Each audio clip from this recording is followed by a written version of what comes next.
The most difficult thing I would say is discipline, making sure that you maintain a schedule and that you continue to create every day, as well as learn what it means to run a business on top of creating the art, because you can't just create it and hope that people will know what you're doing, right? You have to go out there and you have to share it.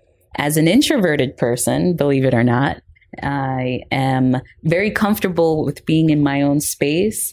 Communicating with others on a regular basis makes me nervous. So that's when it gets a little confusing sometimes, or difficult, but it's helping me to come out of my shell. Clearly, I'm here in front of a room of a bunch of cool people and I'm able to still communicate and talk. But every now and then I have to press the reset button and tell myself, it's okay to step out there and share your work. You're now, though. So. Yeah, thank you. You're listening to The Creative Imposter, episode number 71.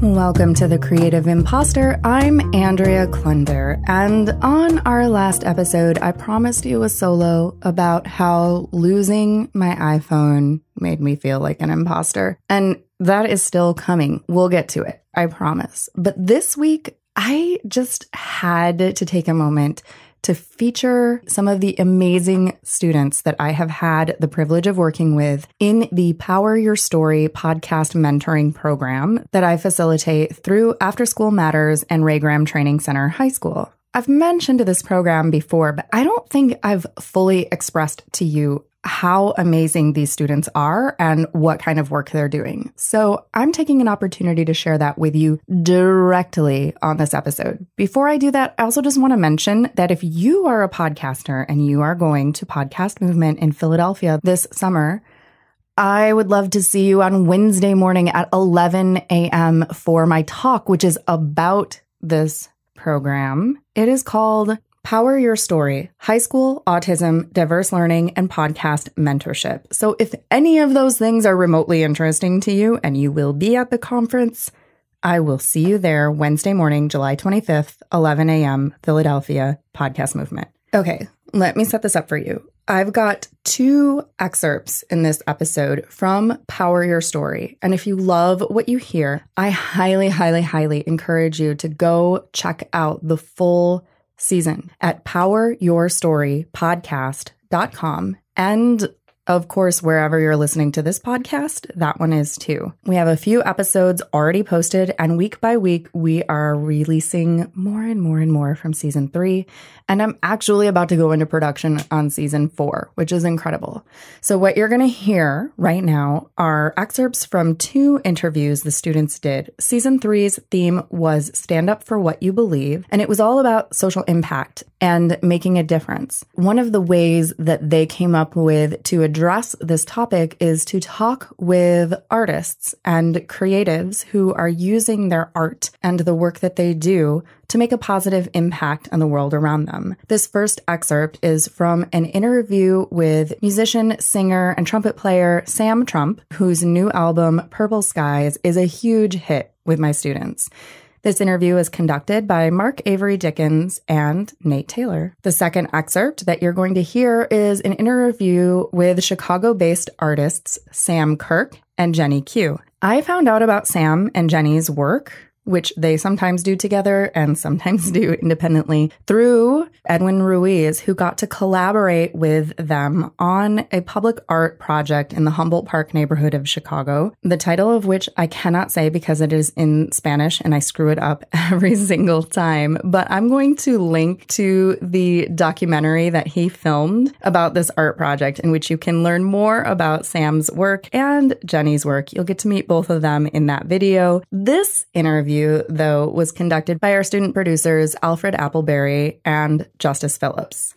All right, let's kick it off with Mark, Nate, and Sam Trump. What really resonated with me was love songs, like songs that were about other people and how the feeling of that person made you feel, how that person and who they are and what they do, how they make you feel. And I find it important that we look at other people and we also look at ourselves as people within a society. I feel like hip hop sometimes is very much about I, me. I'm this cool. You ain't cooler than me, you know, and I don't think that's a good message to put out. I think that the music that I like to write I like to write music that's gonna speak to everyone, you know, and also is gonna talk about how important we are as individuals within our society. And I also like to write love songs. I think love songs are very powerful. That too. Huh? Mm-hmm. Cool. It's a lot in hip hop and rap right now. It is about fighting guns and gangs, cursing, and you focus more on peace when you come home from a lot of days. You can just put those on and chill. What would you say is your meaning message in your music? Yes, that's pretty cool to hear. Yeah, and why is it important to you? Okay. Well, yeah, kind of.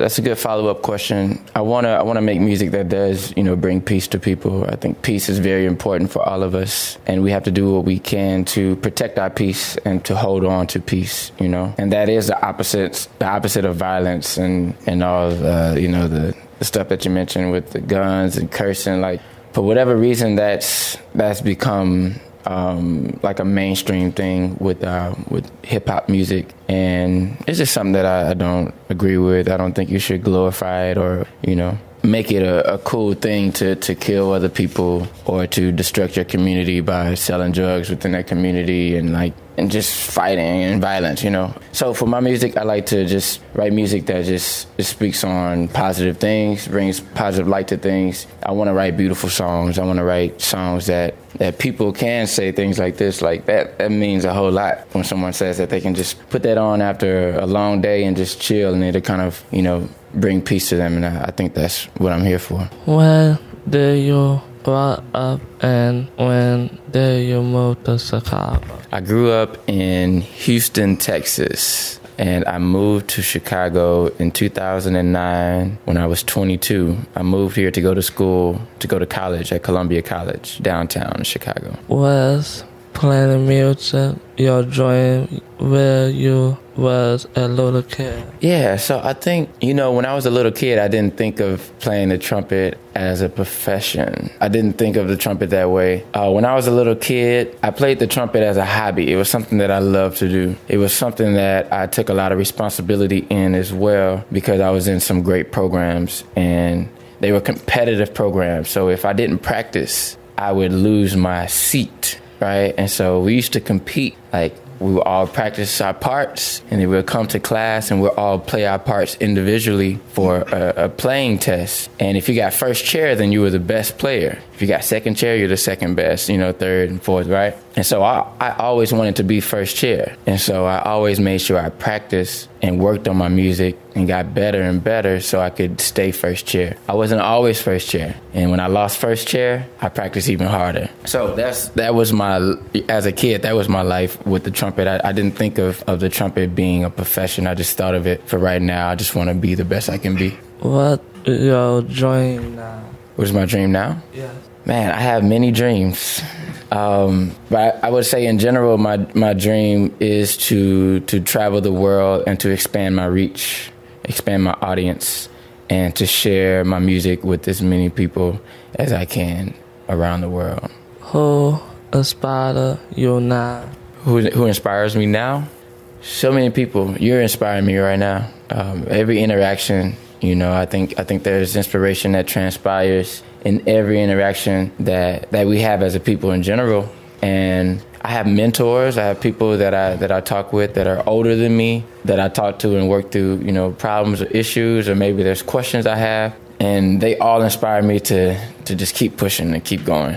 Okay, and counting on me on the video, you show giving away free hugs in Hyde Park in Chicago. How did you come up with this idea? Yeah, so I've seen through social media over the years, I've seen videos of people giving free hugs away in public places. And so that wasn't an original idea initially, but I wanted to make it original in a way to where everyone who did come by and talked with me and gave me a hug, I had them write down a word or something negative that they wanted to release out of their life or out of the community or just from the world, something that they wanted to release. And so we had a lot of people write down some very strong, profound words of issues that we're all dealing with, you know, from violence to racism to poverty. Yeah, so the hug became functional. You know, it was more than just, oh, hey, just give me a hug. All right, cool. Thanks for the hug. Bye. See you later. It was more like functional because, first of all, it initiated a conversation, and then it also made it to where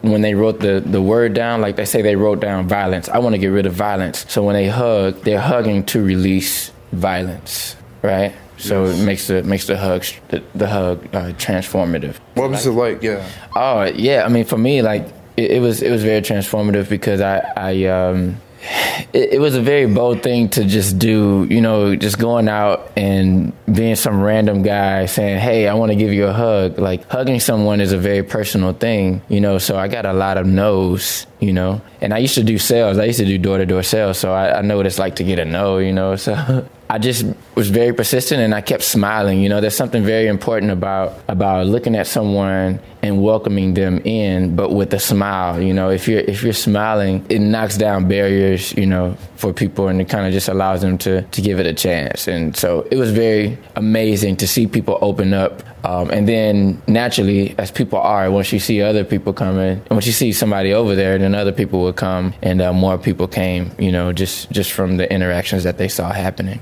What did you learn?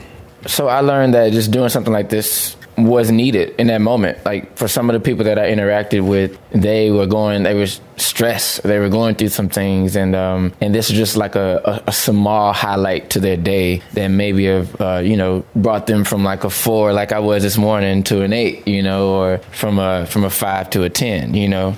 So it was just a small highlight of giving someone a hug, talking with them and smiling and having them smile back. I think those small interactions are needed for everyone daily, you know. So I learned that it was very useful, and it was worth it. How do you keep growing and learning new things?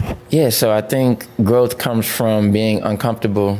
Yeah, it comes from being in a place to where you have to rise up, you have to actually grow in order to be successful, right? So if you're in a place of discomfort, then that's not always a bad thing. You learn how to make that situation better, and through that learning, you grow. Another way that I keep learning is seeking for things, or if I find things that I don't know about, and I go and learn more, you know, using the internet or having conversations, talking with people. And as far as the trumpet, through music, man, I'm growing and learning every day because I'm putting myself in very challenging situations to where I'm having to learn to get better very fast. And always working with people better than me is always a great way to go, you know. What will you like to bring next in your music and career? Yeah, so there's a lot of ideas I have. I think right now I'm leaning real close to being a DJ.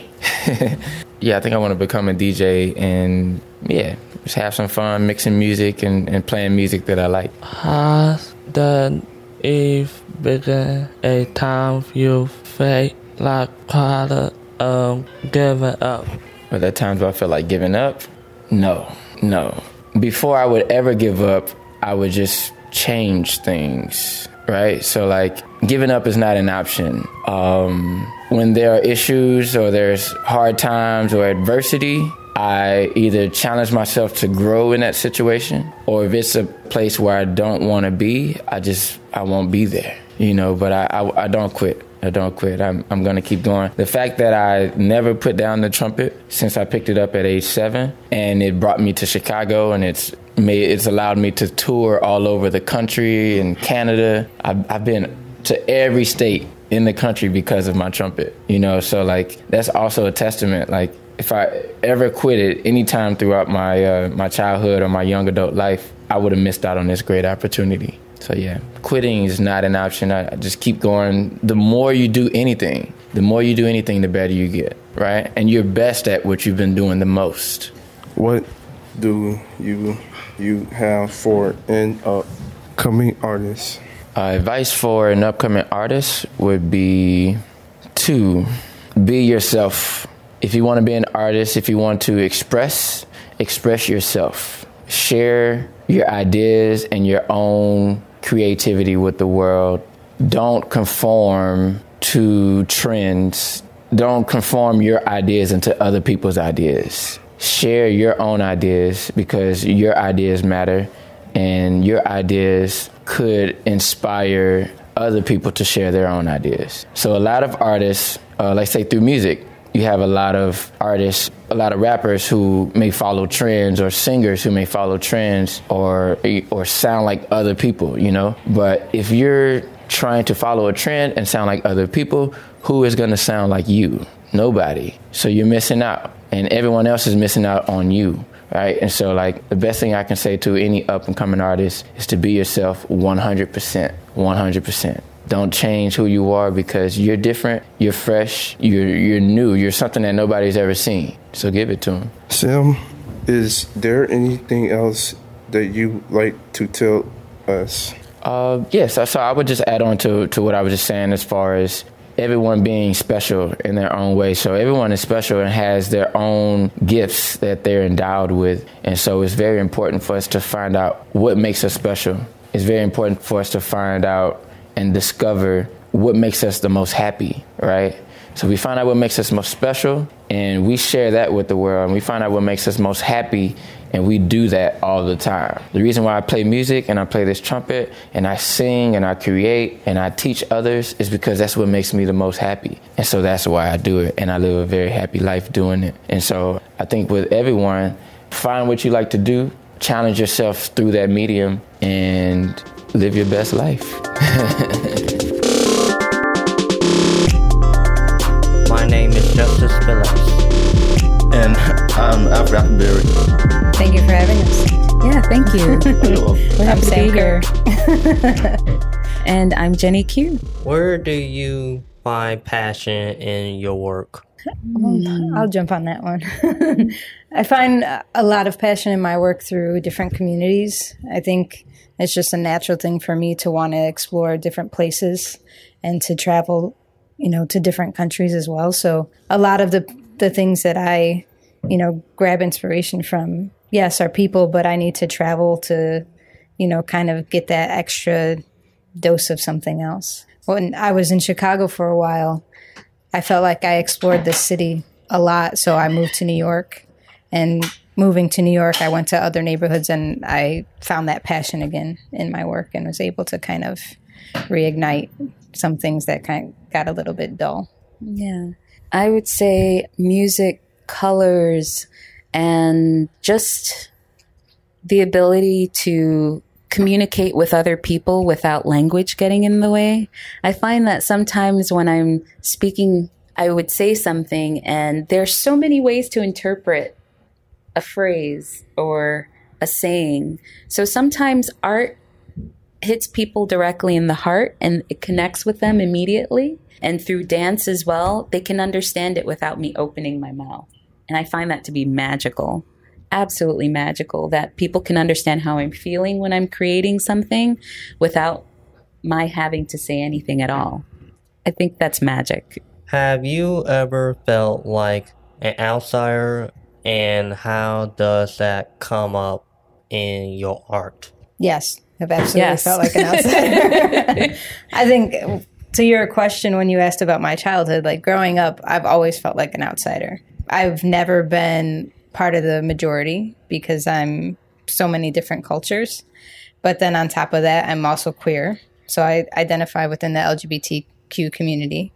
So I've always felt like I wasn't accepted. Like, so growing up, I kind of always had to prove myself or feel like I had to go extra steps to make sure people understood me. And they didn't always, but that comes up in my work because like for some of the murals that I've done, I take that and then I highlight people that either identify similar to me or that are different and aren't accepted in murals. So like there's a mural I did in Pilsen, and in that mural there's 5 different women. There's a African-American woman, a woman that has a hijab, so most people would, include her as Muslim, Indian woman, Latina woman that's transgender, and then there's an older grandmother that could be a combination of different cultures. But I did that because on the south side of Chicago, we don't see as many women wearing like a hijab or identifying as like transgender. That's often only seen on the north side of Chicago. And I think it's important to put that in different spaces and spaces where it's not common so that people recognize each other for their differences. And that's, you know, kind of how I lend what it feels like for me to be an outsider into my work. Does that make sense? I know it's a lot. Okay. I understand you come from. Yeah, I understand what you're talking about. Yeah. Yeah. It's for you, Sam. What do you mean when you saw your work celebration under represented communication, and why it's important to you? So celebrating underrepresented communities basically means to celebrate people that aren't given like the spotlight often. So you'll see a lot right now in media, women are being highlighted often, especially in Hollywood. And also there's a lot of films and everything that are focusing on people of color. And that's great, but for a long time that hasn't happened. So my work also focuses on those communities. So communities that aren't highlighted that often in like magazines or in billboards. You don't see, you know, faces of people that identify as Black or Latino on a lot of commercials or anything. So I make sure that my work includes those people as well as people that identify within the LGBT community. How do you encourage other people to support their communities? Part of it is through my work, but then also part of it is through different programs. So like I just did a program in Humboldt Park where I brought in several other artists to do a project with me. And sometimes it's a collaboration where I get other artists to engage in the community with me. But a lot of it is through the work that I create, getting people to recognize each other through that work and to take time to understand each other's differences and learn about each other and then give back and support their community. Another way is I work with nonprofits, and with some of those nonprofits, I'll develop artwork for them. And that artwork is used to help drive their message, and for people to see a visual piece of artwork sometimes helps them to understand what the organization is about. And they use that to encourage participation, which in turn helps the community. Okay. What is the most challenging part about being a professional artist? Well, I'll start since I'm the newest one here. Sam has been doing this for a while. When I lived in New York, I worked in government for the mayor's office. I worked in politics specifically. And, yeah, a big leap and a big difference from what I'm doing right now. While I worked in the world of politics, I performed as a soloist, as I mentioned before, as a dance soloist. So I did that on the side, but not full time. After an accident, I was forced to turn to being a professional artist full time. And it happened naturally. And I think it was destined to happen because art has always been inside of me and I've always wanted to do more of it. But I've always felt tied to the political world and continuing with that, feeling obligated to stay in that universe because you hear of all the difficulties of what it could entail being a professional artist full time. And it's kind of scary thinking about having to work for yourself and all the jobs you get are what you go out to look for or what people reach out to you for.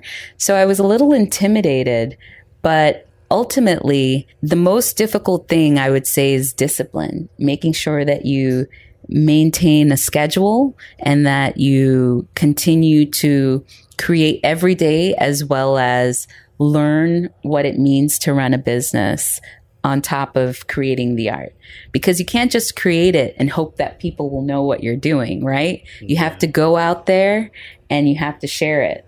As an introverted person, believe it or not, I am very comfortable with being in my own space. Communicating with others on a regular basis makes me nervous. So that's when it gets a little confusing sometimes or difficult in putting myself and my artwork out there. So that's just one of the challenges that I would find as being a professional artist. But it's helping me to come out of my shell. Clearly, I'm here in front of a room of a bunch of cool people. And I'm able to still communicate and talk. But every now and then I have to press the reset button and tell myself, it's okay to step out there and share your work. You're here now, though. So. Yeah, thank you. It's always a learning process for me in learning more about myself and learning more about my skills and how to expand that. Yeah. So I've been running my own art practice as a full-time career for 8 years. And I think looking back over the years, probably the hardest thing is to understand that everything isn't going to be perfect when you first create it and that you're going to get better over time. I think as people that are artists or as entrepreneurs even, we think, oh, it has to be exactly right in order to share it with people. And sometimes that slows you down and that stops you from getting to the next step. And in art, what I've found is people's feedback and how they react to your work is very informative. Like it helps you to know what you're doing right, or if the goal you're trying to reach is being communicated in the way that you want it to be. So I think one of the most challenging things is kind of letting go of that fear and being vulnerable and not being afraid to let people see your work and get that criticism or that feedback from them. That's very inspiring. Yeah, inspiring. Thank you. What do you think are the biggest problems today in Chicago communities? I mean, I was born and raised here. So I think one of the biggest issues with Chicago is the segregation. And that's because the segregation of Chicago affects so many other things in Chicago. The way that our city is set up and the way that the government treats different neighborhoods and how they fund different neighborhoods has a lot to do with the way segregation impacts it. It also lends itself to the lack of opportunities in certain neighborhoods. You know, like there's a lot of neighborhoods that don't get funding, or the schools are closed, or they're food deserts, meaning like they don't have good grocery stores or places for people to walk and get food, or jobs even. So then that puts people in a position where they have to do other things, and segregation in turn increases violence, you know? So, I mean, so segregation, obviously gun violence, we have a major issue with violence in our city. And I think just funding for our schools is one of the biggest things. I wholeheartedly agree with Sam on all of those topics. It's a cycle that starts from, I believe, investing in teachers and also creating dialogues about blending and erasing the boundaries and the lines between the communities. How can public art make a possible difference in our communities? I think public art can make a positive difference in a couple ways. One reason I enjoy doing it is because in a lot of neighborhoods where I've put murals, those are neighborhoods that often aren't receiving a lot of funding from the city. So they're neighborhoods that tend to have a little bit more, you know, decay or not as many new improvements. And I find that art can be something that, you know, creates beauty. You know, so in a wall that is just like gray and concrete, you add this beautiful mural to it. And then all of a sudden it's something that people enjoy seeing. And I think for people that are walking like to school or to work, they were walking down this one area where it was very gloomy, and now all of a sudden there's a mural there and it kind of uplifts their day, or it helps to change their mood. I would say art is really great in helping people to channel their feelings and express themselves. Even if they're not creating it, sometimes a connection to a piece of art can help brighten someone's day just from the colors. And there's been a lot of scientific experiments that show that people have natural reactions that can elevate their moods to just a color. Being surrounded by that can uplift your mood, and art is really amazing in doing that without using language, just by visually seeing it or even touching it. If there's someone who's unable to see or visually impaired, they can touch a sculpture and the shapes and the smoothness or the roughness can give different reactions. So, and then also the content, you know, depending on what story the work is telling, that story can help to spark different conversations amongst people. And we don't even have to be there. You know, once we put the mural up, for years later, people will look at it and will talk about the content. And I've even seen people like talk with each other, get into, you know, debates on the artwork. And for me, that's the purpose of it, to get people to kind of expand their minds a little bit more. Yeah, they say a picture is 1,000 words. So we could all look at the same things, but walk away with a different understanding of what we're looking at, right? Mm-hmm. It can mean something differently to each person who's looking at it, because different life experiences help to connect you on a different level. What are your hopes in the future? Well, I want to use my work to get people to appreciate each other more. That's one of the biggest goals in my work. I'd like to try to use my work and murals to help specifically people in Chicago to see each other differently and to encourage more unity and diversity within our neighborhoods without people feeling threatened. I think there's a confusion a little bit between when a neighborhood's being diversified and gentrified. And I'd like to use my work to help people to understand the importance of the diversification of neighborhoods. I would like to see more celebrations of culture. And yeah, I agree. Less fear and more recognition of how great diversity can be. What advice do you have for anyone who wants to become an artist? Draw, paint, whittle wood sculptures, carve wood sculptures. Just start creating. Yeah. I would say allow yourself to be creative in your process, meaning that I think in this world, there's a lot of rules that are set up for us. And even as an artist, there's rules that the industry has set up for things that they want artists to follow. And I'd say don't necessarily rely on those. Be informed about them, but also create your own set of rules for what works for you to make you happy and to make you successful.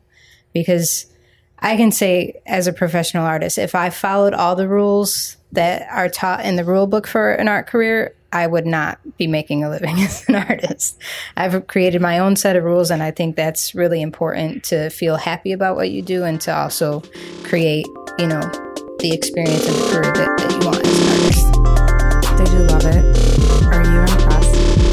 I cannot believe the quality of work that these students are doing through this program, and they just keep getting better and better and better.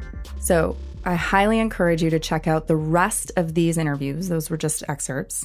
The rest of these interviews and more at poweryourstorypodcast.com and wherever you're listening to this podcast.